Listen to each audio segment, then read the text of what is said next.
Alright, so a lot of you probably don't know this, but I actually got married last Saturday. That's 3 days now. I have been a husband. Um, I just kind of wanted to go through and kind of let you guys know how the wedding went and everything, and like what we did, and I don't know. I like sharing stuff like that. I guess I'm a storyteller. It's what I do. So, let me give you some background first. Eva and I have been together for 6 years now. We each came into the relationship with a child of our own, and then we had a little girl together. So we each had sons that we brought into the relationship, and then we had a daughter together about a year after we started dating. So Veda is now 4, almost 5 years old, and we have been living together for about 5 of those 6 years. So basically, since our daughter was born, we've lived together, and it's just been a long time coming. Like, I guess there was a couple things holding us back. There's financial reasons holding us back, and there was, just like, another thing was that it doesn't change much. Like, when you're in a relationship for a long period of time with someone, like living together with children together, is like getting married, that government contract basically, saying you're officially a couple, it doesn't really change that much, other than you can cover each other on insurance and things like that. But it doesn't change the dynamic of the relationship, like, at all. So that was another thing. It was like we were in no rush to go and make that contract happen. But anyway, but it's been a long time coming. We've been engaged for like 4 or 5 of the 6 years we've been together. We just had never actually set a date and made it happen. But what we did is we decided, Eva found like this little place called Zinnia Ceremonies, where they do small ceremonies, relatively cheap. And basically, you can have it the way you want it. You can have, like, I don't know, up to like 25 guests or something. It's not very big, a very small scale deal. Yeah, but it costs a few $100 or whatever. You kind of get to put together your own ceremony and everything. Basically, they just provide the place and the officiant to make it happen. And so that's what we did. And I don't remember when we set the date. Maybe 4 or 5 months ago, we made it official that we were getting married on October 27th. And it purposely coincided with the fact that Ohio State had a bye week that week, so no one would be missing the game that came to our wedding. So, yeah. So it was great, man. Like, I'll tell you, I'll go through this and kind of let you know how it went. But I didn't know exactly what to expect. I have been married before. It was not a very good experience. That's what happens when you choose the wrong person to marry. But so I didn't know what to expect. That marriage ceremony was far different than this one, and this one is like, we invited like our closest family members. Like, she invited her brother and sister and dad and mom. My mom was invited, but couldn't make it just due to health complications. She couldn't make it. But it was really cool because they have a YouTube live stream, and so we were able to live stream the wedding so that my mom could at least watch it happening live, from home. So that was really nice. It costs a little extra to do that, but it's totally worth it for my mom to be able to watch that, and my aunt and uncle and cousins and whatnot. So yeah, that was a cool feature of it. Relatively inexpensive wedding, though. Like, the things we chose, like, we got our cake from a grocery store. Delicious cake, though. Like, I don't think paying a whole bunch of money for a cake, we probably would not have gotten a better cake with spending extra money on the cake. This cake was phenomenal, and we got it from Giant Eagle. I never would have guessed that their cakes were that amazing, but they are. Yeah, so that's what we did with this tiny, like, little venue thing or whatever. Eva, we did it kind of like a traditionally, where you don't see the bride the day of and stuff up until, she walks down the aisle. And so Eva stayed with her sister and mom the night before, and I was in charge of the kids the night before. And once I got the kids to bed, I decided I was going to record my first ever podcast with my friend Justin, and it turned out really fun. It was a lot of fun. So I guess that was basically like my bachelor party. My bachelor party was Skyping with my friend from North Carolina and doing a podcast. So I couldn't be happier with that as a bachelor party. I didn't plan it out that way, like, oh, this is going to be my bachelor party thing. But thinking back on it now, like, I guess that's what it was. I hung out with my buddy the night before I got married, and we talked and bullshitted, and so, yeah, that's what that was. If you want to listen to the podcast, go listen to it. It's on this channel. It's the video right before this one. So we did that, and then my job the next day was to basically get up and get the kids ready. We weren't getting married till 1:30 in the afternoon, but, you know, the kids wake up at 7 a.m., so it was actually just like a long day of waiting and anticipating. I didn't expect that I would be nervous, but I kind of was nervous. I think it was mainly because I knew I had to read my vows in front of everyone. And I'm just really, you wouldn't think so because I have a YouTube channel with like 500 videos on it, that I'd be weird about speaking in public, but I am when it comes to like real life people, like public speaking in front of a room of people. I get really nervous about. But yeah, so all day long, like I got up and get the kids breakfast and get them ready and everything, and then basically just play the waiting game all day. Like, I let the kids play PlayStation all morning just to keep them occupied.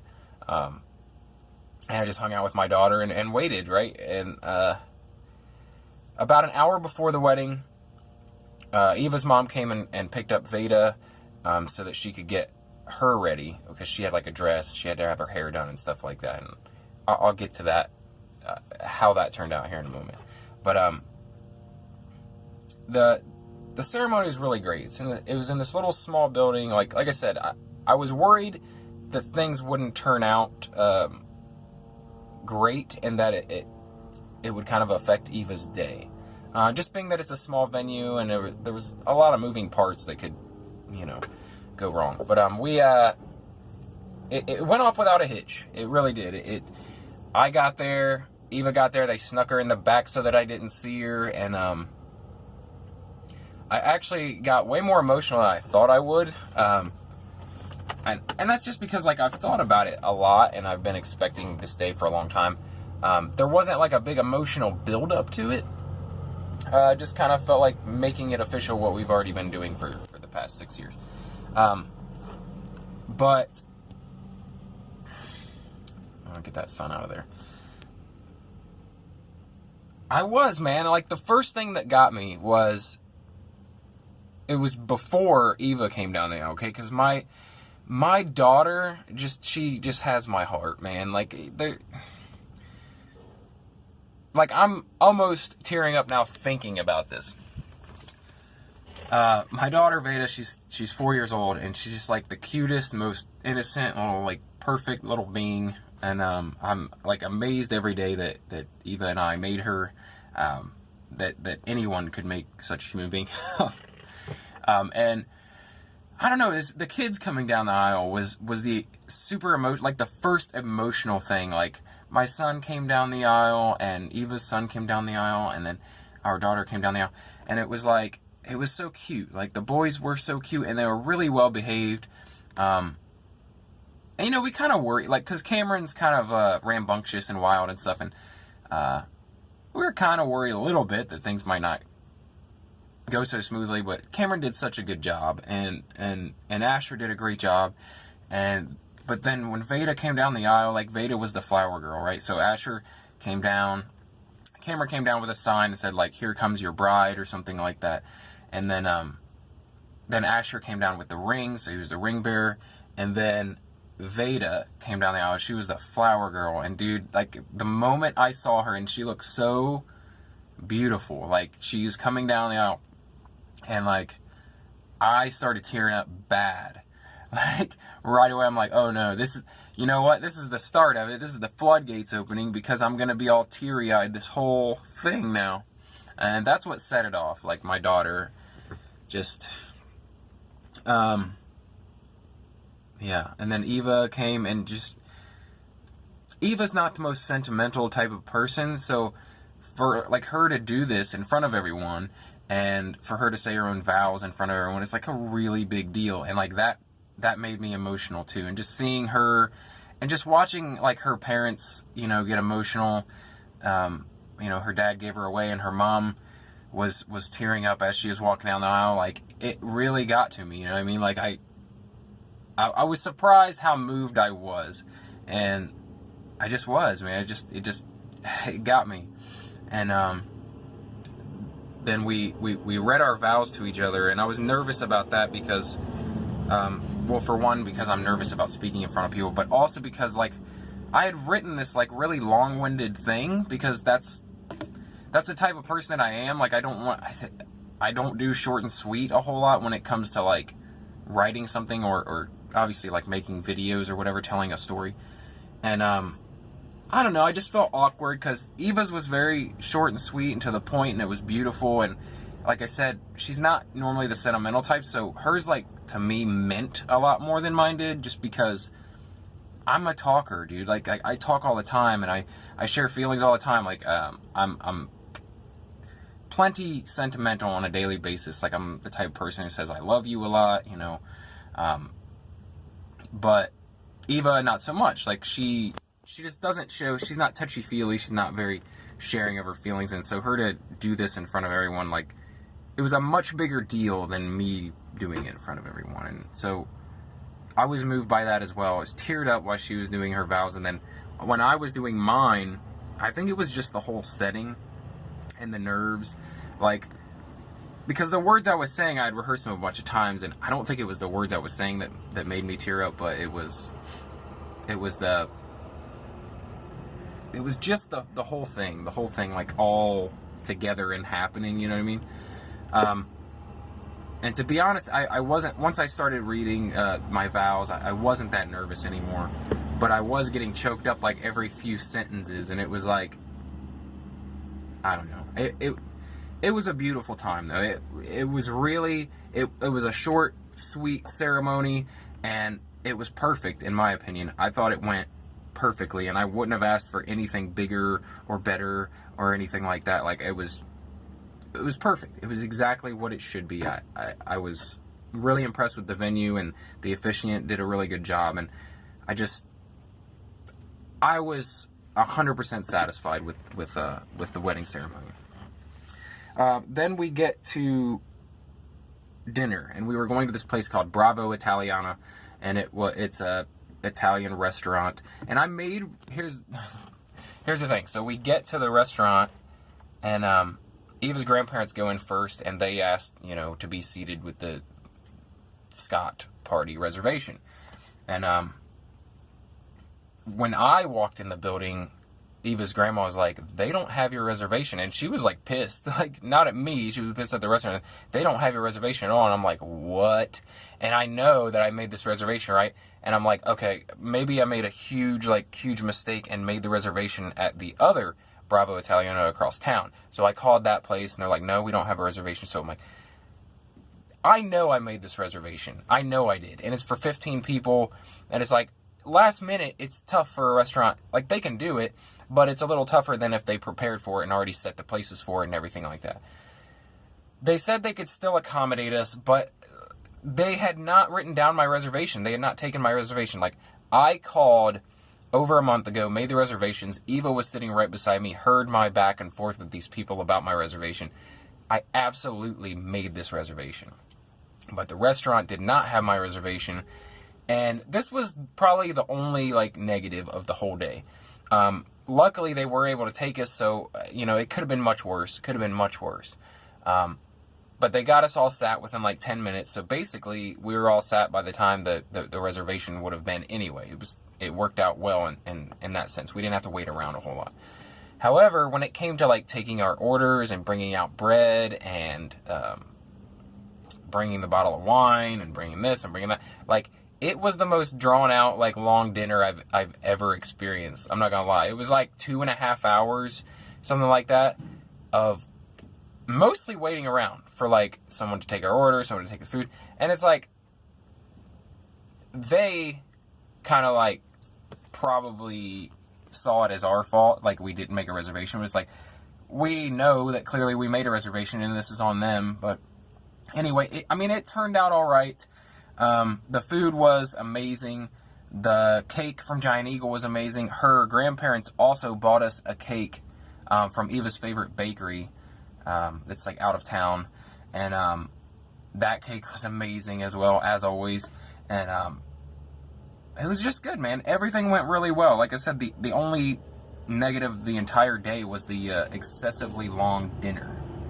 But other than that, I couldn't have been happier with the day. After that, Eva and I went to a hotel for the evening. She really wanted a hotel that had one of those jacuzzi bathtubs, like, you know, right in the room.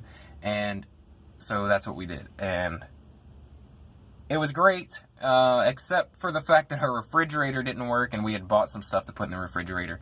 So I'm a little pissed about that. Like, we complained about it. They came and supposedly fixed it.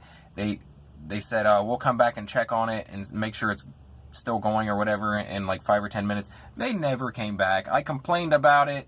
Hopefully they'll do something for us to make up for that, but it's whatever. Like, it really did, though. All in all, big picture, the day went great. Other than those tiny things, I have no complaints, and I really enjoyed the day, like, thoroughly. And I think everyone who came, Eva's family, were wonderful, and they paid for things, and they helped with things, and they helped the kids get ready, and they helped Eva get ready, and I can't be more grateful for her family. Like, they helped out so much. Like, I didn't have any family there, and it was okay. Like, it still felt okay because they were so involved, and I just really appreciate that. So anyway, thank you to everyone who had anything to do with our wedding day, even if it was just showing up to be there, to support us in our marriage. And